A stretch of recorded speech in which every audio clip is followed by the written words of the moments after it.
Տիկնայք եւ պարոնայք, ողջունում եմ Հայաստանի վարչապետ Նիկոլ Փաշինյանին, բարի գալուստ Բեռլին, ուրախ եմ սիրելի Նիկոլ, որ այսօր մենք հանդիպում ենք, սա եւս մեկ անգամ շեշտում է մեր վերջին տարիների մեր երկրների լավ հարաբերությունների դինամիկան, այս տարվա մայիսին Դաշնային նախագահը Հայաստանում էր, առաջին անգամ Գերմանիայի նախագահ այցելեց Հայաստան, ես էլ հավանաբար առաջիկայում կլինեմ Հայաստանում 26 թվականի մայիսի 4-ին Եվրոպական համայնքի գագաթաժողովն է Երևանում, վարչապետ Նիկոլ Փաշինյանը լինելու հյուրընկալողը Հայաստանում, սա իմ օրացույցի բաղկացիչ մասն է եւ մեր համագործակցությունը սերտորեն շատ կարեւոր է այս անհանգիստ ժամանակներում, ինչը վերաբերում է նաեւ ձեր տարածաշրջանին, սրտանց շնորհավորում եմ պարոն վարչապետ, որ ձեզ եւ Ադրբեջանի նախագահին հաջողվեց խաղաղության համաձայնագրի շուրջ համաձայնության գալ, դա մեծ գործ է եւ Դաշնային կառավարությունը մշտապես այս հարցում աջակցել է Հայաստանին եւ Ադրբեջանին եւ ուրախ եմ մարտին համաձայնության համար եւ Վաշինգտոնում օգոստոսին նաեւ տրանզիտային եւ երթուղիների հետ կապված համաձայնությունը, սա բարեկեցության, խաղաղության եւ զարգացման համար շատ կարեւոր է Հարավային Կովկասի համար, սա շատ դրական ազդակ է, որը այս տարածաշրջանից անդին է հասնում եւ քաջալերում եմ ձեզ հաջորդ քայլերը կատարել, մնացյալ հարցերը լուծել Ադրբեջանի եւ Հայաստանի միջեւ մեր տետատետ հանդիպման ժամանակ մանրամասնորեն խոսեցինք այդ մասին, երկու կողմերին Գերմանիան կշարունակի աջակցել այս հարցում, տիկնայք եւ պարոնայք,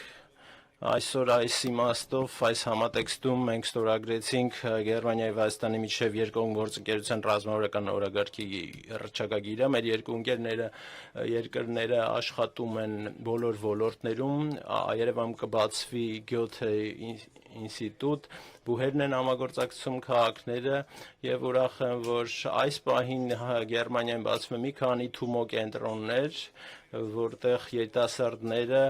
ստեղծագործական եղանակով ճանաչում են նորարար տեխնոլոգիաները, ինտենսիվացրել ենք նաեւ մեր հարաբերությունները տնտեսական ոլորտում, գերմանական ընկերությունները մեծացնում են իրենց հետաքրքրությունը Հայաստանի նկատմամբ, քանի որ տարածաշրջանը եւ Հայաստանը կարեւոր են Ասիայի եւ Եվրոպայի միջեւ որպես հանգուցային կետ եւ մեր ներուժը պետք է մեր երկրների միջեւ օգտագործենք, այդ բանի համար անհրաժեշտ են շրջանակային պայմաններ եւ խաղաղություն, իրավական պետություն, ազատ մրցակցություն, գերմանական ընկերությունները, ինչպես դες ասեցի, նրանք հայտնի են, որ մեծ ներդրում կատարելուց առաջ շատ հիմնավին ուսումնասիրում են այդ վայրը, փոքր եւ միջին ձեռնարկությունների համար այդքան էլ հեշտ չէ մեծ ներդրումներ կատարել հեռավոր երկրներում, բայց նրանք շատ հուսալի եւ վստահելի գործընկերներ են, երբ որ ճիշտ շրջանակային պայմաններ են տեսնում կոնկրետ երկրում։ Այդ պատճառով ռեֆորմները շատ կարեւոր է, որոնք տեղի են ունենում Հայաստանում, դրանք շատ դժվարին են, մենք գիտենք նաեւ մեր գերմանական փորձից եւ վստահ եմ, որ այս ամենը կտա իր արդյունքը։ Տիկնայք եւ պարոնայք, վարչապետ Փաշինյանը ինձ ասաց, թե ինչ պատկերացում ունի Հայաստանի զարգացման մասին, ժողովրդավարության բարեփոխումների մասին, երկրի եւ հասարակության մասին, որը ուզում է խաղաղ ապրել իր հարևանների հետ եւ բարեկեցություն կառուցել։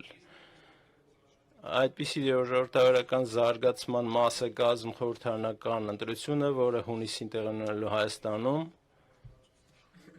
եւ խաթարող մի հանգամանք կա, որը բնական է դարձել, որտեղ ժողովրդավարության թշնամիները